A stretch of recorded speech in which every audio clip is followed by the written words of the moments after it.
começar esse vídeo. Vou fazer comentários sobre as questões do Enem. São 9 questões sobre geopolítica mundial. A primeira questão foi do Enem de 2019. Fala sobre os 4 países que pretendem formar o Conselho de Segurança, a parte permanente, esse Conselho de Segurança da ONU. Ele é formado por 15 países, 5 países permanentes e 10 países que são eleitos a cada 2 anos. Então, a questão está voltada para a seguinte característica comum. Então, vocês têm que prestar atenção no enunciado da questão, o que está pedindo. Então, se tem 4 países, o que eles têm em comum? Protagonismo em escala regional. Se você for analisar as outras alternativas, você vai ver que um tem, o outro não tem. Então, a questão está voltada para isso. A questão 2 fala sobre as ciências geográficas do século XIX, mostrando a influência que as potências europeias tiveram sobre o mundo. Então, é um tema voltado aí para o imperialismo, o neocolonialismo europeu, o domínio dos europeus sobre a Ásia e a África. Então, no contexto histórico apresentado, você tem o quê? A catalogação de dados úteis aos propósitos colonialistas, uma vez que a Europa vivia a segunda revolução industrial e precisava de dominar terras para conseguir matérias-primas e mercado consumidor. A questão 3, a de 2018, tem 2 trechos, 2 textos falando sobre o domínio da guerra, né? Como que os países devem fazer, como que eles fazem para conquistar, para conseguir vencer uma guerra.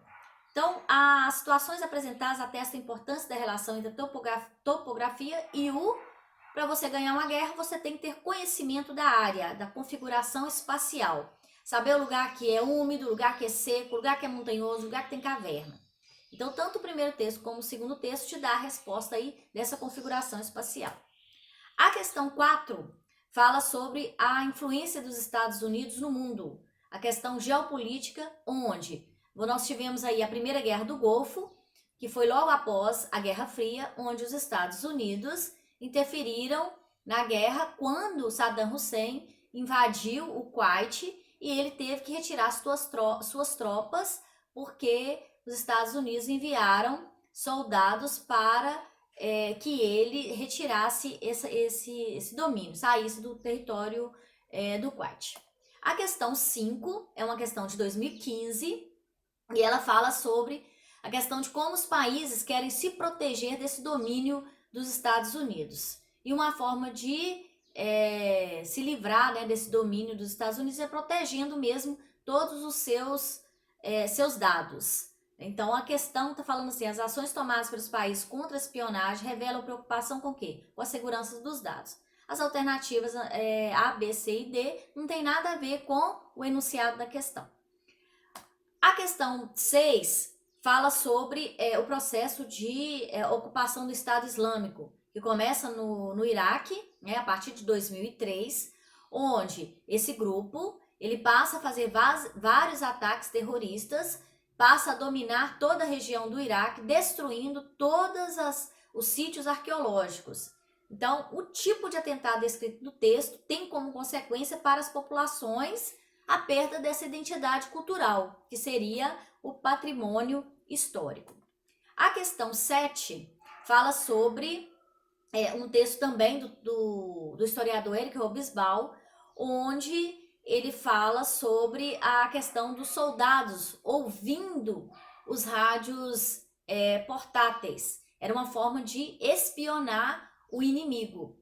Então aí nós temos até na década de 70, que foi o auge aí da Revolução Islâmica no Irã, né, que foi em 1979, o líder que comandou toda essa revolução foi o Ayatollah Khomeini, que tinha sido exilado muito antes, porque os Estados Unidos dominaram o Irã até 79, e Khomeini, como não aceitava essa dominação, ele foi exilado, viveu muitos anos na França. E aí eles fizeram essa comunicação com ele, e ele conseguiu dominar e mobilizar a população mesmo para conseguir expulsar os Estados Unidos do Irã. Então, os exemplos mencionados no texto evidenciam um uso dos meios de comunicação identificado na promoção da mobilização política. Outro exemplo que nós temos é a Primavera Árabe, que foi aí difundido pelas redes sociais, que foi a queda do sistema do governo ditatorial de países como a Tunísia, Egito, Argélia, no norte da África. A questão 8 de 2009, vocês podem observar que as questões de 2009, os textos eram mais extensos. Nos últimos anos, os textos têm sido menores, têm sido mais prático, mais direto no assunto aí. Falando sobre a questão do Brasil. Sob o ponto de vista política externa brasileira no século XX, conclui-se que a atuação do Brasil em termos de política externa evidencia que o país tem capacidade decisória própria, mesmo diante dos constrangimentos internacionais. Apesar de nós ainda sermos vistos como um país subdesenvolvido, industrializado, nossa questão diplomática ela é levada a sério. Nós fazemos parte aí de várias decisões, né? Assinamos aí o Tratado de Não Proliferação de Armas. O Brasil é um país que tem um comércio multilateral, não tem inimigos geopolíticos, então a política externa do Brasil ela é bem vista lá fora. A questão 9, a última questão aí de geopolítica, mostra sobre a questão do fim da Guerra Fria. Com o fim da Guerra Fria e da bipolaridade, né, do mundo bipolar, gerou expectativa de que seria instaurada uma ordem internacional marcada pela redução dos conflitos e pela multipolaridade. No entanto, nós temos o quê? A explosão de vários conflitos nacionalistas que vão acontecer aí durante a década de 90 e mesmo no início do século 21.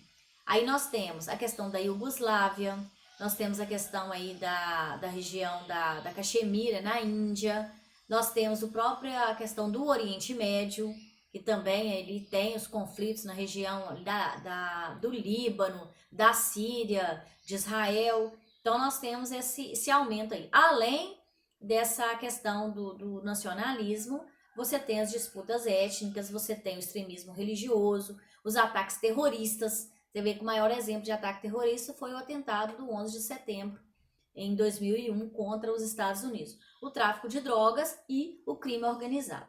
As outras alternativas, você vai observar que não tem nada a ver com o contexto, o panorama estratégico do mundo pós-Guerra Fria. Então, no próximo vídeo, eu vou comentar sobre as questões do Enem voltadas para o tema estrutura geológica.